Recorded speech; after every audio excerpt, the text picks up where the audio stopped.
Bonjour, je vous présente cet ouvrage. Jérémy Bentham, Garantie contre l'abus de pouvoir et autres écrits sur la liberté politique.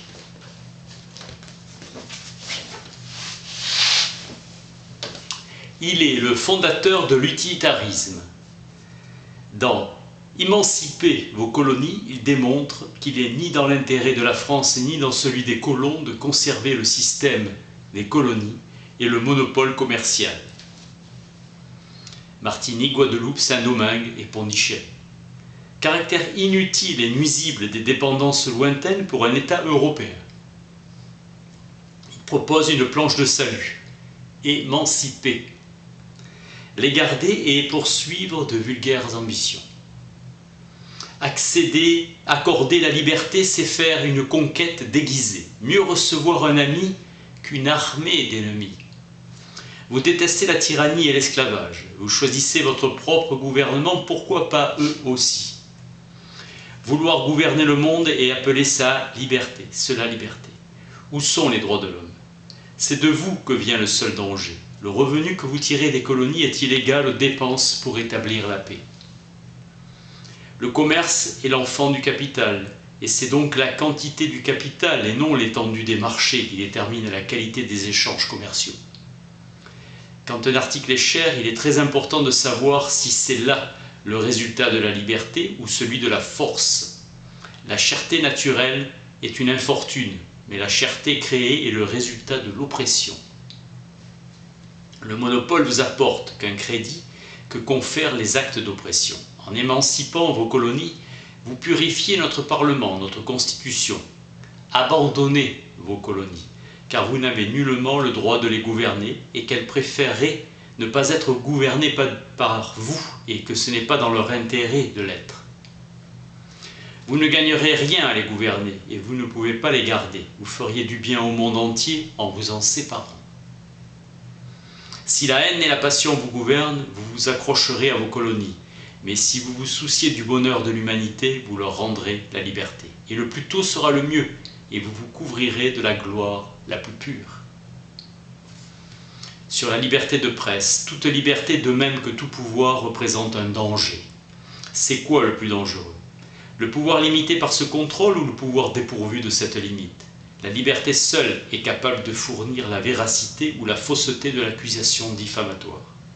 Ce n'est pas vraiment le monarque que je crains, car il est remplaçable, c'est plutôt l'aristocratie qui me fait peur, car elle est immuable en elle-même, et son intérêt est invariablement contraire à l'intérêt du peuple. Une passion impitoyable produit toujours les mêmes effets. Une fois qu'on a gagné de la hauteur, on saisit la première occasion de repousser d'un coup de pied l'échelle qui a permis de monter. Sur la liberté de la discussion publique dans les réunions plus libres, ce qui caractérise un gouvernement qui n'est pas despotique, et donc prétendre au nom de bon gouvernement, c'est qu'il permet et facilite la communication, non seulement par l'instruction et par la correspondance. C'est un gouvernement libre et non despotique. Le fait de ne pas admettre l'existence d'associations politiques indépendantes du gouvernement prouve le despotisme. Garantie contre l'abus du pouvoir. Si un sujet dit au souverain « ceci ou cela est notre droit, quoi que vous disiez ou quoi que vous fassiez », revient à dire « vous n'êtes plus le souverain ». L'abus de pouvoir, c'est le gâchis d'argent public. Guerre inutile, bannissement, détention, homicide, bâillonnement politique, l'affaiblissement national, la vexation, l'oppression. Le seul remède est l'opinion publique, tribunal. La publicité produite modère les faits, influence de l'esprit sur l'esprit, archivage des enseignements, des enregistrements pour fournir des repères aux juges qui ont des intentions honnêtes, par ordonnance. Ces juges statueront sur les membres de la communauté. Il sera effectué une récitation publique du communiqué. La peur tempère le préjudice. Les journaux peuvent jouer ce rôle. L'un prendra le parti du peuple qui souffre, l'autre défendra le souverain oppresseur et ses abus de pouvoir. Une publication régulière se tient constamment sur le qui-vive, un journal. Ceci est une démocratie représentative, suffrage, orientant l'attention du lecteur vers la rubrique qui l'intéresse, en maintenant l'attention en éveil. Diriger un journal semble la profession la plus utile, outil de publicité et d'instruction publique. Parallèle entre ce tribunal officieux et les tribunaux officiels. Chacun détenant un pouvoir motivé par un certain intérêt à gouverner, tribune libre. Autorégulation des pouvoirs. Aussi nul ne sera arrêté, emprisonné ou détourné contre son gré. Nul ne sera banni, ni mis à mort, blessé. On n'exigera aucun service personnel. Voilà une garantie en faveur des individus. On ne portera pas atteinte à la propriété des individus et aux écrits privés ou à la sécurité. Plus de bâillonnement national, droit reconnu de s'exprimer et de rendre public tous les faits. Tenter de punir toute personne pour avoir tenu un discours ne sera plus possible. Pareil pour l'intimidation ou la tromperie, saisie des papiers. L'affaiblissement national sera combattu, ainsi que le bannissement abusif. L'homicide secret ou illégal pour découvrir la vérité. On consignera par écrit les noms de toutes les personnes présentes pendant l'interrogatoire de chaque témoin, limité à 12. Garantie contre les disparitions mystérieuses, l'oppression officielle. Liberté, droit et démocratie dans l'utilitarisme de Bentham. Misrule signifie à la fois abus de pouvoir, oppression et inefficacité administrative. Les Securities Against Misrule établissent contre le comportement aléatoire des autorités, abus de pouvoir. Un système juridique contre la tyrannie qui sème la confusion dans les esprits pour mieux les duper. Bentham engage les dirigeants à prendre la responsabilité d'établir des lois claires et de les faire appliquer. Les garanties contre l'abus de pouvoir donnent un aperçu juste et documenté de l'utilitarisme. Réflexion politique qui a entre autres pour but de garantir la protection des libertés individuelles et de mettre le citoyen à l'abri de l'oppression du pouvoir. Il assigne au législateur l'objectif de promouvoir le plus grand bonheur du plus grand nombre et la sauvegarde des intérêts, idée de droit et de liberté. Le préjugé défavorable qui accompagne souvent les discours fondés sur l'intérêt est très probablement issu d'une conception platonicienne de l'âme humaine, selon laquelle ce qui fait la grandeur de l'homme, c'est l'ensemble de ses facultés intellectuelles, tandis que ce qui la baisse et le ramène au niveau de l'animal, c'est l'ensemble de ses appétits. C'est dans Platon, la République. Une réelle capacité émancipatrice doit s'appuyer sur la raison au lieu de se fonder sur les passions. On ne peut se contenter d'un système qui se borne à organiser la gestion des intérêts. Bentham propose de maximiser le bonheur du plus grand nombre et de faire en sorte que la majorité de la population éprouve une plus grande quantité de plaisir que de douleur. Dans la pensée de Bentham, l'intérêt n'est jamais compris au sens étroit d'intérêt matériel, mais par des préoccupations plus nobles. Bentham ne partage pas les convictions anarchistes de Godwin dans l'idée qu'il faut procéder à une dissolution du gouvernement. Pour Bentham, le gouvernement et les lois sont un mal nécessaire. Il est dans l'intérêt de la nation d'accorder aux citoyens la liberté d'opinion et d'expression. Il prône la libre circulation des idées et des biens. Contre tous les monopoles commerciaux, donc, émanciper vos colonies. De même que celle des personnes. Disciple d'Adam Smith, il recommande le libre-échange, convaincre de renoncer à l'impérialisme. Ses écrits sont centrés autour de l'idée de liberté qui est au cœur de la réflexion utilitariste. Pour Bentham, le langage du droit naturel est inadapté. Il faut le remplacer par une référence à l'idée de garantie. Il est donc souhaitable de parler le langage de l'intérêt. Securities égale garantie. En matière de pouvoir, il ne faut prêter que sur gage et se garder de faire une confiance aveugle aux gouvernants qu'ont investi de l'autorité. Même pas confiance du tout.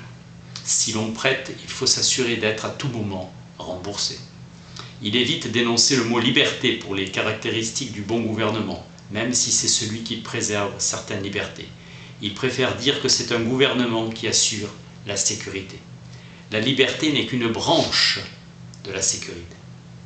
La jouissance de toute liberté n'est possible que si autrui respecte les obligations qui lui incombent, imposant un certain nombre de devoirs à tous. La loi est donc l'instrument de la liberté de chacun. À toute liberté correspond une contrainte ou une obligation, l'obligation constituant une restriction de la liberté, en imposant une limite à ce que l'on doit faire.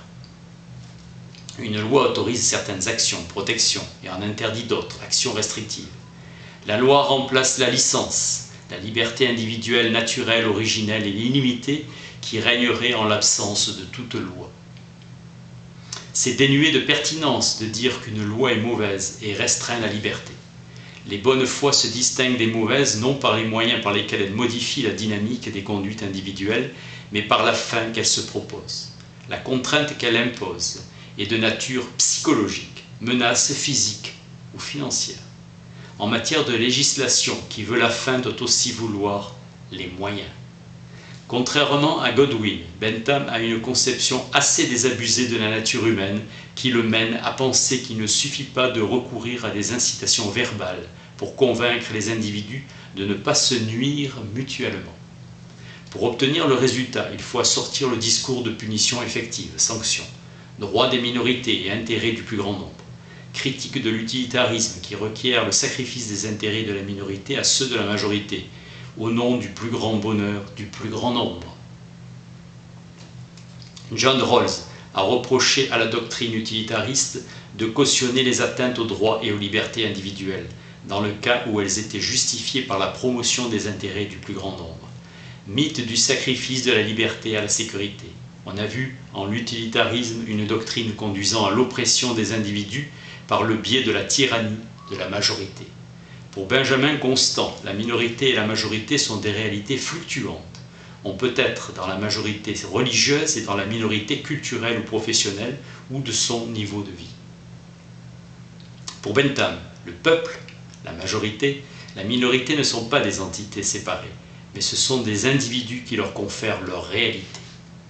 L'utilitarisme est porteur d'une exigence morale. Si l'intérêt de la communauté est la somme des intérêts des individus, alors à chaque fois que l'on porte atteinte à l'intérêt de l'individu, on fait baisser la somme totale de bonheur éprouvée par la communauté. Il est parfois utile au bien public de nuire à quelques individus. Disciple de Beccaria, Bentham a mis un point d'honneur à compter tous les individus dans le calcul général d'utilité pour un bon système législatif. Bentham est pour l'abolition de la peine de mort qu'il estime loin d'être nécessaire au maintien de l'ordre et même nuisible, acte d'oppression. Que chacun compte pour un, personne pour plus qu'un. Maximisation du bonheur collectif. En visant le bonheur du plus grand nombre et non le bonheur de tous, Bentham fixe au législateur des objectifs limités, réalistes et réalisables. Méfiance de l'idéalisme qui émane de la Déclaration des droits de l'homme, impossible à atteindre en pratique. Donc, il faut substituer le langage de l'intérêt par celui du droit. Pour Bentham, la référence au droit naturel est une aberration conceptuelle. Selon Hobbes, le juste et l'injuste sont des notions qui dépendent exclusivement des lois établies, et considère qu'il faut, pour forger les lois positives, tenir compte des règles inscrites dans la nature de l'homme. Bentham aussi. Fonder la loi sur la nature, que la norme qu'imposent les règles de la vie commune doit être adaptée aux matériaux qu'elle doit informer. Bon sens. C'est l'expérience qui fonde l'exigence utilitaire. Chaque homme cherche à promouvoir son intérêt. Le législateur doit à son tour viser la promotion des intérêts de chaque citoyen, attitude homogène naturelle des hommes. Le principe d'utilité doit être la fin du bon gouvernement, désir et aspiration des individus. Bentham n'est pas un tenant du positivisme juridique, même s'il est considéré comme un de ses fondateurs. Son objectif est de faire tourner la fabrique de la félicité grâce à la raison et à la loi. Il faut connaître les hommes et seule l'expérience peut nous renseigner sur eux. La méfiance comme principe constitutionnel. Le principe est d'empêcher les criminels les plus nuisibles d'agir, convoitise et violence des puissants. La lutte contre l'abus de pouvoir est donc au moins aussi nécessaire que la lutte contre la criminalité. Les mécanismes de surveillance sont essentiels à la sécurité, contrôle social, interdit éthique et non système de surveillance généralisée où chaque citoyen est un criminel potentiel. C'est la pression psychologique de la menace qui influe sur l'orientation de l'action, association d'idées héritées de David Hume. Dissuasion et application du principe d'inspection. Bentham, tout ce qui rend plus facile l'identification et la localisation des individus augmente la sécurité générale. Bentham est séduit par l'idée d'un recensement de la population et souhaite la pratique de ce qui deviendra la photo d'identité, mais n'envisage pas de fichier de renseignement. C'est au plus grand nombre qu'il faut confier la fonction de surveillant général pour l'intérêt du plus grand nombre. C'est à l'ensemble des citoyens qu'il faut confier la garde de l'intérêt public. Il faut confier au tribunal de l'opinion publique la surveillance du pouvoir dans l'intérêt du public lui-même. rôle d'arbitre dans les conflits. Les journaux sont une des pièces maîtresses du système démocratique imaginé par Bentham, tribune de dénonciation. Le bonheur de la génération présente est aussi précieux que celui des générations futures, et donc il ne faut pas la sacrifier à des idéaux de jours meilleurs. L'utilitarisme est une éthique qui s'applique dans toutes les circonstances, dernier recours, une morale de la responsabilité, infligeant que des torts strictement nécessaires. Toute la rhétorique de Bentham le mène à la liberté des biens et des idées. Le libéralisme de Bentham est une doctrine affirmant que la liberté d'expression est la seule garantie du respect des droits individuels et la seule protection contre l'abus de pouvoir. Toujours s'efforcer d'entretenir une certaine vigilance vis-à-vis de soi-même et se rendre capable de toujours conserver une vision claire de son intérêt. L'exigence de transparence s'adresse également aux individus. Danger du travers ascétique. Sa pensée peut être lue comme une invitation perpétuelle à se méfier des fictions idéologiques, si commodes pour les régimes totalitaires.